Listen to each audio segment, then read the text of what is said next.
नमस्कार।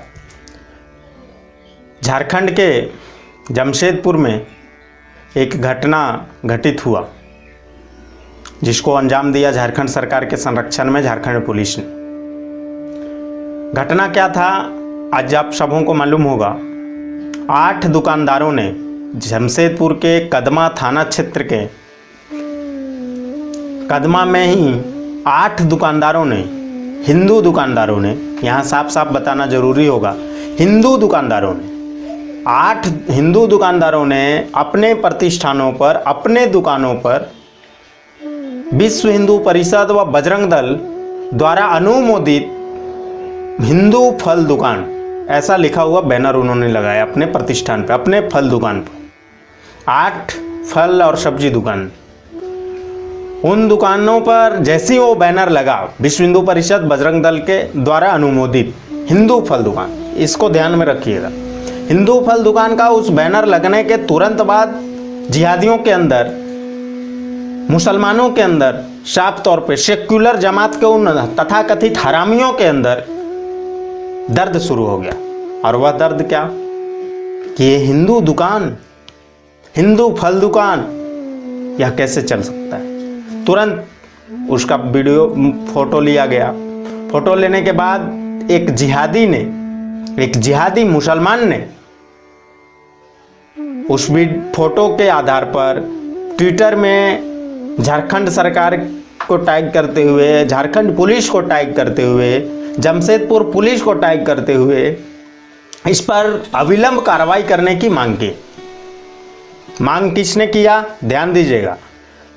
देश के उस जिहादी गतिविधि में संलिप्त लोग, और वह किस कौम के हैं, इस्लाम के मानने वाले मुसलमान। उस मुसलमान ने ट्वीट किया कि ये सांप्रदायिकता का जहर घोला जा रहा है जमशेदपुर में, इस पर अविलंब रोक लगे, इस पर अविलंब कार्रवाई किया जाए। झारखंड सरकार ने बिना लेट किए, झारखंड के कांग्रेस समर्थित हिंदूवादी विरोधी सरकार, हिंदुओं के विरुद्ध में हर एक कदम उठाने के लिए तैयार हेमंत सरकार तुरंत उसके लिए ट्विटर पे झारखंड पुलिस का जो ऑफिशियल हेड और झारखंड का ऑफिशियल ट्विटर आईडी है, उससे जमशेदपुर एसएसपी को आदेश दिया जाता है कि इस पर अविलंब कार्रवाई किया जाए। तत्काल कदमा थाना क्षेत्र के लोगों के द्वारा, पुलिस द्वारा उन चिन्हित 8 दुकानदारों के ऊपर, उनके प्रतिष्ठानों में जा कर के उनके उस बैनर को खुलवाया जाता है जिसमें राम और शिव जी का प्रतिमा था। उस प्रतिमा को हटवाया जाता है। उस बैनर को हटाने के बाद उन दुकानदारों को धमकाया जाता है, उन सबों को मानसिक तौर पे प्रताड़ित किया जाता है, उन सबों को भारतीय दंड संहिता या विधान के धारा 107 के अंतर्गत शांति भंग करने के आरोप में उन पर प्राथमिकी दर्ज की जाती है कदमा थाना क्षेत्र में। और यह ट्विटर में फिर झारखंड पुलिस को जवाब दिया जाता है वहाँ के जमशेदपुर पुलिस के द्वारा। यह गंभीर और अति चिंतनीय विषय हम सबों के लिए, हम सबों को इस मामले की गंभीरता को समझना पड़ेगा। आज झारखंड में सरकार बदली नवंबर, दिसंबर, जनवरी, फरवरी, मार्च, अप्रैल, आज अप्रैल चल रहा है, मात्र 6 महीना, वह भी पूरा नहीं हुआ है। इस 6 महीने में झारखंड के सरकार ने ऐसे ऐसे काले कारनामों को अंजाम दिया है जिसमें हिंदू समाज को अपनी जान माल तक की क्षति हुआ है और अपना प्राणों तक का बाजी लगा करके हिंदू समाज को झारखंड में इसी 6 महीने में देखना पड़ा है यह दिन। झारखंड में इससे पहले एक पत्थलगड़ी वालों का केस वापस लेकर के दर्जनों लोगों को पत्थलगड़ी वालों के हाथों मरवा दिया। ऐसे ऐसे घटनाओं को अंजाम दिया गया। आज हिंद पीढ़ी को या झारखंड सरकार सील नहीं कर पा रही है। सिर्फ जानते हैं क्यों? क्योंकि वह मुस्लिम बहुल क्षेत्र है और इसके बावजूद सील नहीं किया करने से वो उनसे हो पा रहा है, जबकि वहाँ ज़्यादातर अधिकारियों की पोस्टिंग मुसलमान अधिकारियों की पोस्टिंग की गई है। धर्म के आधार पर चयन करके कि कौन अधिकारी जा करके उस क्षेत्र को शांत कर सकता है? कौन अधिकारी जाकर के उस क्षेत्र के लोगों को ठीक ठाक कर सकता है? इसके बाद भी पूर्णतः लॉकडाउन का पालन हिंद पीढ़ी क्षेत्र में नहीं करवाया जा पा रहा है, नहीं करवा पा रही है निकम्मी झारखंड सरकार। झारखंड सरकार हिंदू विरोधी हर एक कदम उठाने के लिए जिस तत्परता से कदम उठा रही है, यह हिंदुओं को विचार करने के लिए, हिंदुओं को सोचने के लिए, हिंदुओं को इसके प्रतिकार करने के लिए मजबूर किया जा रहा है। हिंदुओं को यह सोचने के लिए, समझने के लिए और कदम उठाने के लिए विवश किया जा रहा है। झारखंड के उन डीजीपी साहब से लोगों को पूछना चाहिए, जो नए नए डीजीपी बने हैं। डीजीपी से जब पूछा गया था कि हिंद पीढ़ी में जो थूका गया है सफाई कर्मियों पर, सैनिटाइज कर रहे अधिकारियों पर, इस पर उस डीजीपी का इतना गैर जिम्मेदारी भरा बयान आया था। उन्होंने कहा था कि कंप्लेन किसने किया है उसको तो लाइए, किसके ऊपर थूका गया है उसको तो लाइए। ये डीजीपी साहब कौन भाषा का प्रयोग कर रहे थे, यह हम सबों को समझना चाहिए और हम सबों को गंभीरतापूर्वक उस पर विचार करना चाहिए। जब जो भी अधिकारी जिसके ऊपर थूका गया था उसने लिखित में आवेदन दिया था थाने को कि हमारे साथ ऐसी घटना हुई है, इसके बाद उस डीजीपी का कहना था कि उस आदमी को पकड़ के लाओ मीडिया वालों से, तो पुलिस किस आधार पर कार्रवाई कर रही है, पुलिस किस मानसिकता के साथ हिंदुओं के विरुद्ध कदम उठा रही है, यह समझने और सोचने वाली बात है। इसी के परिणाम स्वरूप जैसे जमशेदपुर से एक जिहादी ने ट्वीट किया, तुरंत झारखंड सरकार ने उस पर एक्शन लिया। कल जैसी ये घटना हाईलाइट में आता है, हजारों की संख्या में हिंदुओं ने भी मुसलमानों के प्रतिष्ठानों का इस्लामिक नामों के साथ, प्रमाण के साथ, पता के साथ इसी झारखंड पुलिस को ट्वीट किया है, इसी झारखंड पुलिस को टैग करते हुए इसी झारखंड सरकार से जवाब मांगा है और कार्रवाई करने की मांग की है। एक भी ट्वीट का जवाब झारखंड पुलिस के द्वारा नहीं दिया गया है। एक भी ऐसे प्रतिष्ठानों के ऊपर कार्रवाई करने का आदेश नहीं दिया गया है। उल्टा एक ट्विटर यूजर को जमशेदपुर एसएसपी के द्वारा धमकी दिया गया है। यह हम सबों को सोचना पड़ेगा। देश 15 अगस्त 1947 को किस आधार पर आजाद हुआ, भारत की बांटवारा किस आधार पर हुई, पाकिस्तान बांग्लादेश कैसे बना, यह हम सबों को गंभीरतापूर्वक विचार करना पड़ेगा। झारखंड राज्य अलग हुआ 2000 में, आज 19 वर्षों में झारखंड के हिंदुओं की क्या दुर्दशा हुई है, भारत के हिंदुओं के साथ क्या क्या घटनाएं हो रही हैं, यह हम सबों को सोचना पड़ेगा, समझना पड़ेगा। क्या यही सेक्युलरता का तकाजा है? क्या यही सेक्युलरिज्म है? पालघर में, महाराष्ट्र के पालघर में हिंदू संतों की हत्या पर पूरा देश मौन है, सब के सब मौन है, और झारखंड में एक तबरेज अंसारी की मौत पर, जो पुलिस कस्टडी में मरा था, उसके मौत पर पूरा देश किस प्रकार से हो हल्ला कर रहा था, यह हिंदुओं को समझना चाहिए। हिंदुओं को इस नेटवर्किंग के बारे में गंभीरतापूर्वक सोचना चाहिए। यह क्या नेटवर्क है, ऐसी कौन सी नेटवर्क है जो हिंदुओं के विरुद्ध कदम उठाने से नहीं रोक रही है। हिंदू प्रतिष्ठानों पर हिंदू फल दुकान लिखने के बाद झारखंड की हेमंत सोरेन सरकार, जो हिंदू विरोधी है, इन्होंने कार्रवाई की, उस पोस्टर को हटाया, लोगों के ऊपर धारा 107 के तहत कार्रवाई की। इन्हीं हेमंत सोरेन के सरकार से हम सबों को पूछना चाहिए और झारखंड के उन सभी हिंदुओं को पूछना चाहिए जो अपने आप को हिंदू कहते हैं, जो अपने आप को हिंदू मानते हैं, उनसे उन सबों को पूछना चाहिए कि झारखंड के उसी जमशेदपुर की धरती पर, उसी जमशेदपुर पर जहां इन लोगों ने कार्रवाई की है, 2-3 प्रतिष्ठान वहीं से मैं बताता हूँ जो डाटा नेट से निकाला, वो कोई ये नहीं। पहला है मुस्लिम इलेक्ट्रिकल, इसका एड्रेस बताता हूँ, old Purulia road near Imambara, Zakir Nagar, Mango, Jamshedpur. मुस्लिम इलेक्ट्रिकल बिजली सामानों का दुकान, मुस्लिम इलेक्ट्रिकल। शर्म नहीं आती झारखंड पुलिस को? शर्म नहीं आता हेमंत सोरेन को? शर्म नहीं आती झारखंड सरकार को? शर्म नहीं आता इस कांग्रेसी सरकार को? ये मुस्लिम इलेक्ट्रिकल क्या है? उसमें अच्छा है हिंदू फल दुकान लिख देने से सांप्रदायिक स्थिति गड़बड़ हो रही थी, शांति भंग हो रही थी, तो मुस्लिम इलेक्ट्रिकल दुकान लिखने से, और ये कितने दिनों से चल रहा होगा, तो इससे शांति भंग नहीं हुआ कभी। दूसरा एक है केजीएन टेलीकॉम। केजीएन का फुल फॉर्म हेमंत सोरेन जी से पूछा जाए, केजीएन का फुल फॉर्म झारखंड के डीजीपी से पूछा जाए, केजीएन का फुल फॉर्म जमशेदपुर के एसएसपी से पूछा जाए, केजीएन का full form Jharkhand police, Jamshedpur police और झारखंड सरकार से पूछा जाए क्या होता है, केजीएन का क्या मतलब है। केजीएन से इस्लामिक जिहादी का बू नहीं आता, गंध नहीं आता जिहाद का। मुस्लिम इलेक्ट्रिकल से कोई सांप्रदायिक तनाव नहीं बिगड़ता, कोई सांप्रदायिक तनाव उत्पन्न नहीं होता, कोई शांति भंग नहीं होती। रांची के हिंदी पीढ़ी में जिसको झारखंड सरकार कंट्रोल नहीं कर पा रही है, वहां एक होटल है, नाम है इस्लामिया मुस्लिम होटल। इस्लामिया मुस्लिम होटल, गंभीरतापूर्वक विचार करिएगा। हम हिंदू फल दुकान लिखते हैं तो हेमंत सोरेन जी के साथ साथ पूरा कैबिनेट को, पूरा मंत्रिमंडल को, पूरी सरकार को, पूरे झारखंड पुलिस को पेट में दर्द होता है। और इन जिहादियों को बचाने के लिए, इन जिहादियों को संरक्षित करने के लिए इन लोगों ने तुरंत उन दुकानदारों पर कार्रवाई की।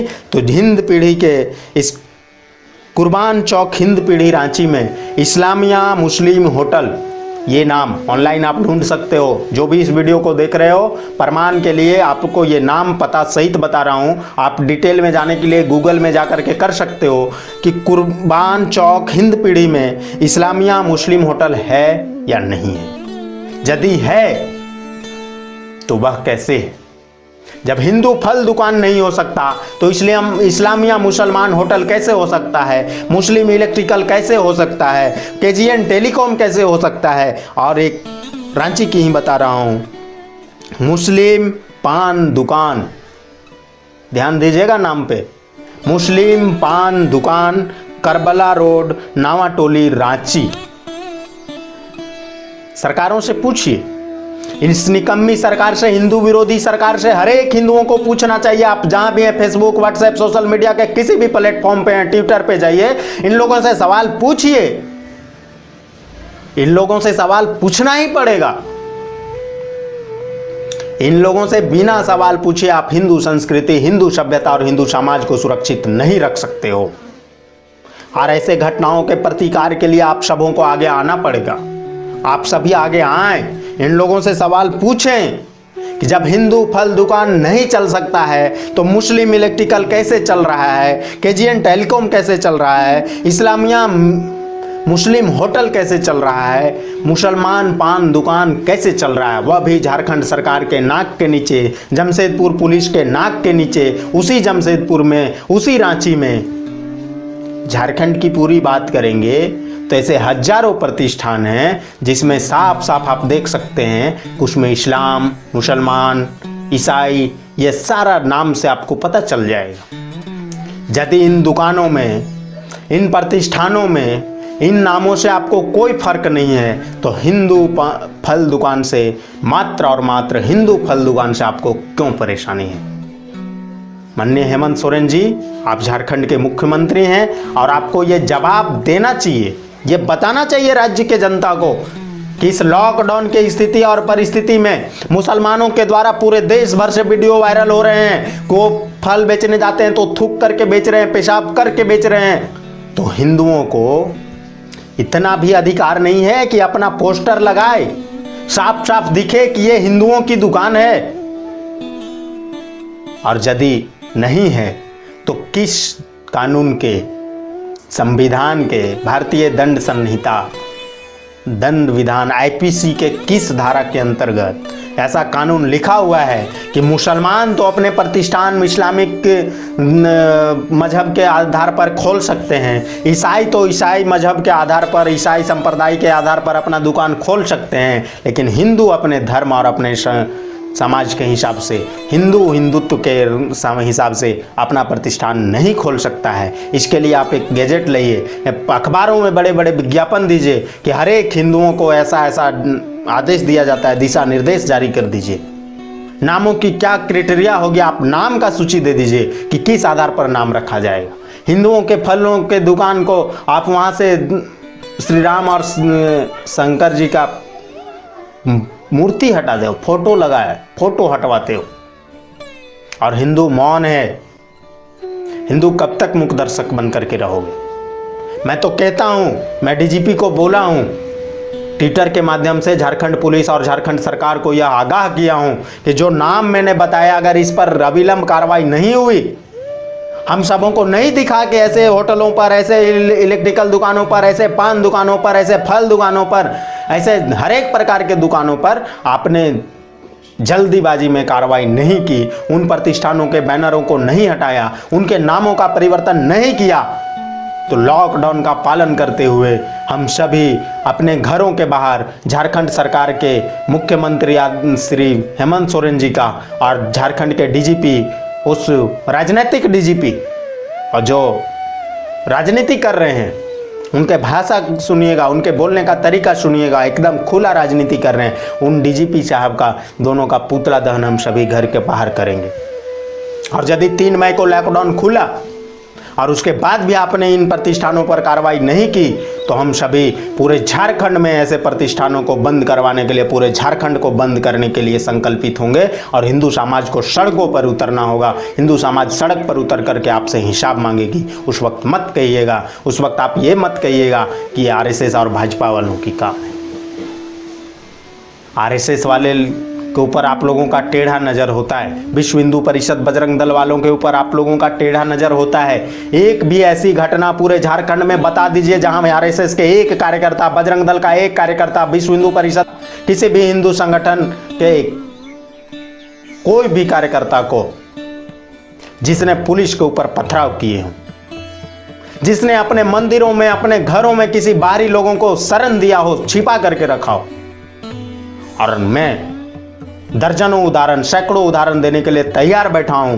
अभी वर्तमान में गोड्डा के एक मस्जिद में जिस प्रकार से झारखंड के पुलिस के ऊपर मस्जिद के से मुसलमानों ने पथराव किया, मुसलमानों ने हमला किया, जिसमें कुछ लोग घायल हुए पुलिस के अधिकारी, इसके बाद भी आपकी आंख नहीं खुल रही है, तो इस जिहादी गतिविधि को संचालित करने के लिए आपके विरुद्ध यदि हमारे जैसे हिंदूवादियों को सड़क पर उतरना पड़ेगा, संपूर्ण हिंदू समाज से आह्वान करेंगे, सड़क पर उतरेंगे और ऐसे घटनाओं को रोकने के लिए आपसे जो भी चल बन पड़ेगा वह करने के लिए तैयार होंगे। हिंदू संस्कृति, हिंदू सभ्यता के लिए लड़ने के लिए हिंदू समाज को तैयार करेंगे।